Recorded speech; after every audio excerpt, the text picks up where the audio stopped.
30 The Voice. I'm Steve Rivera. Welcome back, everybody. Let's go to the phone lines real quick now and talk to Scott. Scott, how are you? Long time no hear. Pretty good. How you guys doing? Fine, thank you. What's your take on the game this weekend? I think the Cats are going to pull it off, and they're going to win. They're getting a lot of good momentum. The game over the weekend last week, I think it was a good building block for the team, and I think they're going to keep the momentum going and continue to win. So let me ask you, are you thinking with your heart or your head on this one? I always think with my heart, but I think with the way they got everything going and the defense playing a little bit better, they think they could pull off the win. Not that I want to poo-poo all over your thoughts. So you're not thinking about Washington at all? Oh, I'm thinking about it. I'm definitely going to be at the game, but no. But you're not considering what they bring to the table. U of A has the talent to win. It's just if they show up, and I think they will win. And typically, U of A always has a big win at home, and I think this could be the game, if not at Utah later in the year. I just think the momentum's going their way, and they're going to pull it off. Okay. You know what I think about momentum? It doesn't exist. Yeah, it's the day of the game is how they have to play. But didn't you say in the season you thought their record was going to be a little bit worse than the trajectory at this point of the season? Right. Well, we'll see. I think they got another 1 win or 2 wins in them. So, and that's just being honest from my opinion. I take the over on that all day. Okay. Good. Thank you for calling in. We'll put you on the list. Put me on the list. Thank you. Thank you, Scott, for calling in. Hey, and now in studio we have former Olympian, former U of A swimmer, Marcus Titus. Hello. Fine, thank you. We just move the microphone closer to you, closer to the face, and we're good. Yes. How you doing? How long have you been coaching at South Point? I've been doing it. I just started like a couple months ago. Oh, just started. Okay, yeah. Okay. What just made you decide to come to be a coach at this level? Well, I wasn't expecting. Well, one of my former coach, Becky Majors. Yeah, she's a teacher at South Point, and then she recommended me to be a coach. I was like, sure, why not? And then I just picked it up from there. Right. Growing up, because you went to Flowing Wells, correct? Yes, that's correct. You went to Flowing Wells, and now you went to U of A. What'd you get your degree in? I got my degree in deaf studies. Yes. Okay. Because you are a deaf swimmer. Yes. Which of course we'll talk about that eventually, because you hold some world records, correct? Yes. In your events. So how do you like coaching? I really enjoy it so far. Yeah. Built for it? Yeah. Pretty much. 2 months in, you can figure that you're built for it. Is it a lot of work? Like, you know what I'm saying? There's a difference of coaching younger kids and kind of, because you're good. You are good. Mm-hmm. Sometimes the really good players or the coaches have a hard time translating their good to the kids. Does that make sense? Yeah, I have that experience where I'm still learning how to like coach them, because I'm so used to like swimming all the time. I just know what to do. Sometimes I have to think outside the box and try to like put it in, try to think what they're thinking. Yes, perspective. Yeah. Perspective. Do you see, this may be a dumb question, but a serious question. When you were younger, you were obviously very good. Do you see some of those potential kids today maybe becoming Marcus Titus? For South Point, you mean? For South Point, yeah. Yeah, I see several swimmers that have potential. I could see them. Yeah. It's obviously a good school. How does the school, how do you guys handle like the notoriety or the famous part of it in terms of being, the football team is really, really good? Mm-hmm. Yeah. And you guys get a lot of attention for that. Is there pressure on you, other sports? Well, you smile a little because there's an answer there. Yeah, when I met the athletic director, and he said, "Oh, no pressure," but I just know all their background. It's like they have these state championship and everything. I just feel like no nervous, but you know what? I'm just enjoying the process. Right. Well, that's the key word these days: enjoying or honoring the process. Right. Honoring the process. Mm-hmm. Did you swim under Frank Bush? Yes, sir. One of the great coaches. Yeah. One of the great guys. What did you learn from him that you're using today? I try to give, some pep talks to the swim team, just to give them motivation, some inspiration, because from what I heard from Frank, just listening to his speeches, it just really inspired me, got me motivated. Mm-hmm. Mm-hmm. He does have he's a great storyteller too. Yeah. And not like a maybe we don't see this, but he's a very normal, down to earth, kind of very calm guy. Mhm. Are you that type of coach as well? I think so. I mean, this is my first year as a high school coach, and I'm still learning the process. Mhm. I think next year I'll be a better coach. I think no matter what I do, I'm always learning. I'm always learning to be a better coach. Mhm. So when you were swimming at Flowing Wells, did you ever imagine that you'd be in the Olympics or try to be that good to be in the Olympics? I tried when I was younger. I told my coaches, "Hey, I want to go Olympics," and I got to the Olympic trials, and I was very, very close.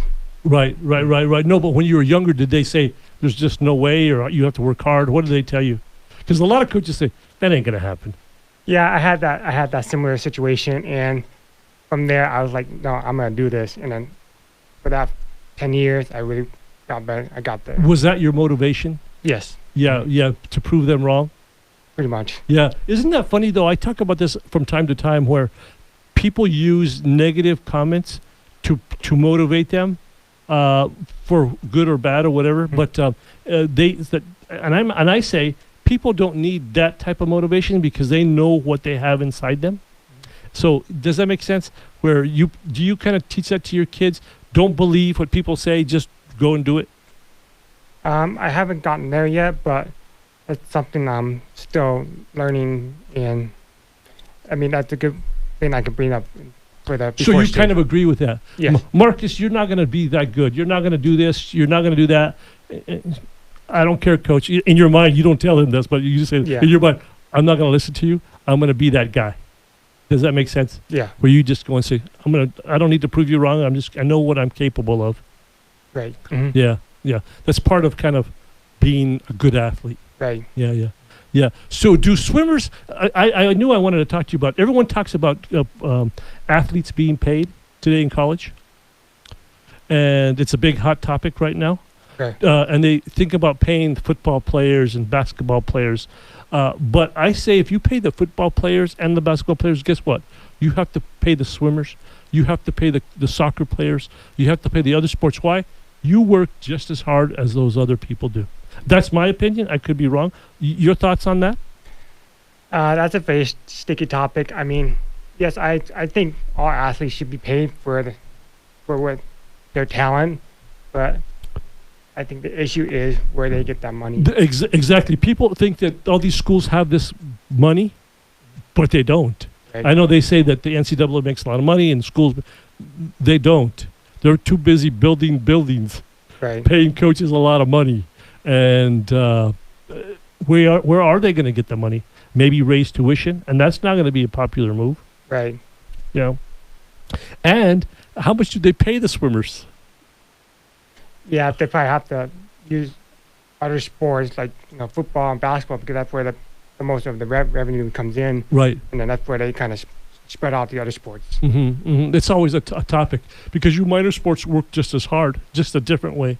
Right. Yeah. You guys go to practice like at 5 a.m. Yeah, when I was in college, like 5:30 in the morning. Were you a morning person? Not at first, but I got used to it. You guys are crazy. Yeah, we were. But a lot of fun, obviously. You must have been swimming since you were 4 or 5? No, I started my swimming when I was my freshman year in High school? Yeah. Wow. So you had some natural talent for it. It just happened just out of the blue, like just. Really? Mm. How do you find that out? Like you just jump in the pool and say, "Hey, I like this." Well, before my parents tried to encourage me to swim because I tried other sports and they really enjoyed it as much. And then when I did my first race, the 50 freestyle, from there on, I just realized, wow, I have potential. And that's what motivated me to continue. So you must have knew how to swim. You just didn't know you were that good? Right. So how did that happen? I don't know. It just happened. It just happened. Well, at first I almost wanted to quit because I just didn't like the practice. It was just, they push you so hard. I was basically walking the bottom of the pool, and then I don't know. It just happened naturally, and I just decided to do it. Yeah. And I got to go to a break here. But how many state titles did you win? For high school, Yeah, high school. I went individually for my last senior year. Your senior, so a few of them. Yeah. A few of them. Well, good. I mean, that doesn't happen very often where you just learn how to or start swimming and you become really good right away. Yeah. Yeah, yeah. Let's take a quick break here, Tom, and come back on the other side. 10:30 The Voice.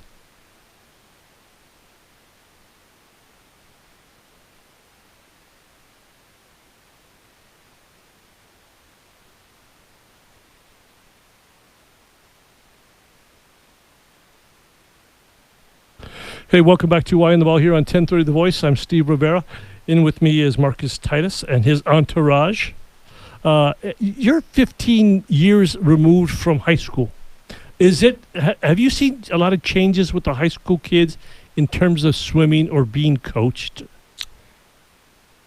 Yeah, I've seen it different in training style, like how kids think about. That's a The tough question. a tough question. I don't want to put it in the wrong way, but I can see that the new generation of swimmers are training differently in their philosophy of how to be good, or that they already say they're already good. Yeah. But Yeah. Welcome to the world right, where the young kids have all the answers. And you right. have to get to them. And I've always asked this of coaches: do kids today really want to be coached?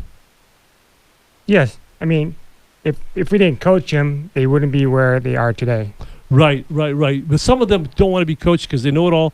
But some really want to be coached because they want to be really good. Right, exactly. Yeah. Do you have those kids at some point? I assume you do. Yes, I definitely have kids who are very motivated, that it makes me feel good, that I want to help coach them. And I have other swimmers who are there to have a good time too, and I understand that. And I try to put a good work into them, but I have to balance it out too. I have to figure out, okay, what do they want and what do they want, and then make sure everybody gets what they want. You're 33 years old, and I asked you off the air. You had a chance at the Olympics twice. You were in the trials, so you're done. You're too old. Dara Torres, you know who Dara Torres obviously Yeah, is. I know Dara Torres. She's 100 and she's still swimming. Yeah. But so you don't have that in you? No, I mean, I'll definitely go back for swimming just for fun, maybe for masters, but not. I don't think I'm at that level, at that elite level. And kids today, who were your teammates at U of A at the time? Because you have a good group of Yeah, I have a big group. Yeah. of Olympians too. I think was Lacey Meyer part of it, or was she a little older? Yeah, I swam with Lacey Meyer, and also swam with Amanda Beard and Matt Grievers. Yes, so not just people, they were Olympian good people. Right. Yeah, so you guys were stacked when you played at U of A. Yeah, it was really good experience, because when I was still a college swimmer, I had all these professional athletes. It really motivated us to swim at their level. Right. That's how we got better. Right. No, I was going to say that. You had to have gotten better. You know how basketball and football, if you play against good players, you too get better. Right. And that competition is just great. Right, exactly. Yeah. Do you have that on your team as well?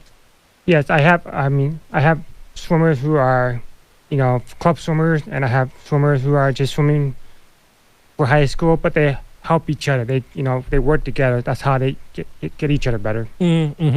So you did, just to clarify, you did not make the Olympics. You were on the trials. How some people would say that's a disappointment, not making it, but getting there is a huge deal. What were your thoughts on not making it, but being there? It was really exciting for me to be there. In 2008, it was a very new experience for me. But 2012, I was ready, but I just missed it. I was 8th in 2012. And then I was more focused and ready for 2016. And it was bittersweet at the end, because I know I didn't make it. It was hard, and at that time, I know it was my time, so it's time to move on. Right. No, I know. So in 2016, you know how some athletes, like baseball players, leave their cleats at the home plate, or they have some memories. What do swimmers do when you know you have to call it a day? Or you don't do anything? You just know in your heart that it's over? I just know in my heart it's over. Yeah. How disappointing was it? And I say that with respect because, I think one of the things is athletes themselves don't know when to say, I'm done. It's just hard. Well, I know it was done for me because I was getting a little bit older, and I know there's a line of new swimmers out there. Right. And they're younger, faster swimmers. I know it's going to be hard to keep up that level with them. Yes. So let me ask you. I always ask athletes who come into the show or on the radio. You're a competitor, I would assume. You've been a competitor all your life. Yes. You do things and you probably compete and you love to compete. How do you fill that hole? Maybe coaching now, but do you? I work out. I work out. Just that's what makes me feel good. Because I really enjoy swimming because I worked out, and I knew by working out I got better and better. So that's why and for coaching, I like to see swimmers, get a title or get best time. Cause I know I helped them and then made them get better. Right, that's how you become better. And your guy here, Bob, just showed me the cover of it, Tucson Lifestyle. Hell, 2% of the people in the world look like that. Yeah. I'd have to work like 10 years just to be half that healthy. So good. So you're working out and you're doing things to kind of improve your life and compete that way. Yes. Do you miss it? Oh yeah, I miss swimming. I miss working out with the team, and just being with the team in general. I just like travel, go to different meetings, and just everything. Best time of your life at U of A? Yeah, best time of my life. What made it that way? Just the community, like it was like a family. Swimming was like a family to me, and I was able to, swim as a team. Be with some of the best swimmers in the country, in the world. Yeah, and then I had great coaches too, and then that's what made it really the best for me. And you didn't have timid. How can I say that? You didn't have timid. You didn't have timid teammates. Amanda Beard, come on, she went on to great fame at the Olympics, and then she did Playboy. It was just a lot of things happened in that time where it was a lot of craziness. I was very focused. I guess maybe because my deafness really kept me focused. Oh yeah. Kept me really focused on my goal, what I wanted to do. And you did really well because you have some world records. I had deaf world records. So tell me, that was recent too, was it, or within the last 10 years?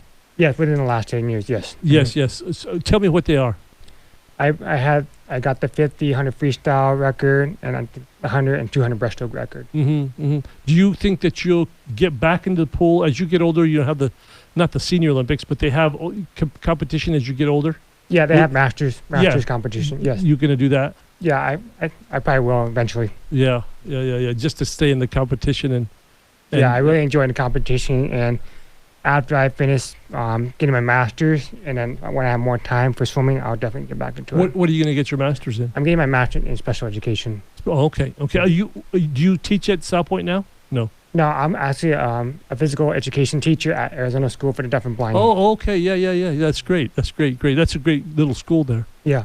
A lot of learning and a lot of opportunity. Yeah, it gives me a good opportunity to inspire young deaf children too, to say, hey, I've been here, and you can do it too. Yeah. And you're as good as an athlete as there is in town. So how was it growing up for you in Tucson? And because you could have grown up anywhere, obviously, and become a swimmer. How was it? Because swimming in this town is kind of underrated. Well, I was born, raised here, so the only pool I knew was U of A, and then when I swam club there, that was the only community I had. That was home. Yeah, that was home. And with good competition, even in club. Yes. Because Jim Click has that swim team and whatever it was. And, yeah. And you had a lot of swimmers here. Lacey was a local girl. Right. So a lot of local people. Yeah. Anything else? Tell me, just going to school at U of A, I think that you swimmers get really not enough publicity because you guys did so well with Frank Bush. Yeah. Swimming was like a job for us. We swam, 20 plus hours a week, and that was our job. Plus we had to go to school at the same time, and we made everything work. And then, Frank was our motivator to keep us on top of us. Mm-hmm. And I don't know, he did a lot for us, and I really appreciate him. Do you have a favorite Frank saying? Does he have one of those great quotes? Well, not that I recall, but I just know he always gave me a nickname with Marcus Aurelius. Marcus Aurelius? Yeah, did I have a very Roman name, I guess. Okay. Yeah. Okay, I get it. Marcus Titus, I get it. Cool. Well, thanks, guys, for coming in. Yeah, thank you. Enjoy it. Good luck this year. You're going to be a great coach because you have that temperament of not getting on them. They probably like that. Yeah, I look forward to a great season, too. When does it start? We started September, I think. Well, we're gonna finish. We have states in November. Oh, so you're actually doing it right now? Yes, I am. So how are you guys doing? We're doing great. We've been winning quite a few high school dual meets, and then we have our next invite in October 19th. Oh, great. I thought it was like soccer where you go from like November to February. It'd be too cold for us. To be outside. Yeah, it makes total sense. Mm-hmm. So now, hey, you're in perfect time. Yeah. See, my kids were soccer players. They weren't swimmers. So I get it. And I'm not a swimmer, so I get it. Thanks, Marcus, for coming in. Yeah, Good luck to you. Good luck to you. Great school there, good football program, and just a lot of good kids out there. Yes. I appreciate it. Tom, let's take a break real quick here on 1030 The Voice.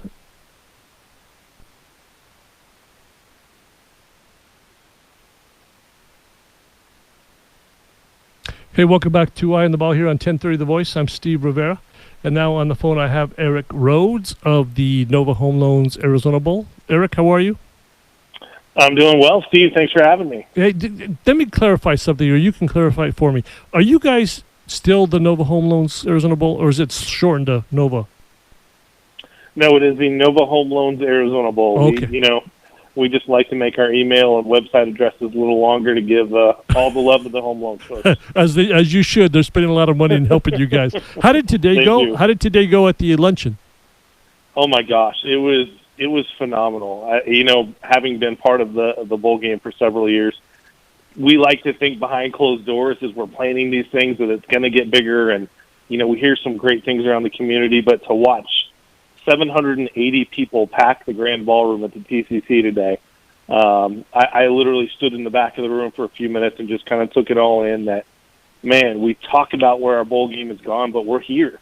That's a massive breakfast, or lunch, in Tucson, for, just shy of 800 people to be there to support what we're trying to do, to raise more money to go back to Tucson charity. Are they mostly sponsors or to the general public?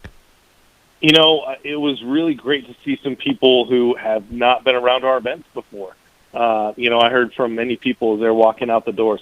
The following exact verbatim statement: "I had no idea." And it's as the sales and marketing guy, I'd say that a lot. We're one of the best kept secrets, and people like you who've been telling our story religiously since the beginning, are always our best friends, because we are just trying to let people know. The avenue we're taking of giving our 100% net proceeds back to charity through a great football event, through a great luncheon, just being part of this community and trying to grow that the right way has just been tremendous. It's funny because we talk about it a lot. The papers talk about it a lot. TVs talk about it a lot. But a lot of people still don't know about it. It's you and I have both been around Tucson a long time. And, it's a football game to a lot of people. And they're like, hey, yeah, I get it. Football. Yay. Yeah, but but more than that. Yeah, and I think that's what we really have tried hard to do, and it was a bit of fulfillment today to see that many people get to hear firsthand and see some of the awards we gave out, and to see some of the other faces in the room that were there to support. I think we're getting there, and we obviously are going to keep growing and growing and growing, and just really excited after today for the track it took. We had Rudy there. If you're a sports person, or if you're the underdog fan, it was so cool. Steve, you and I have gotten to meet a lot of different sports people. It was cool to meet Rudy. It was cool to kind of just hear the guy and go, "You're Rudy." Yeah, right.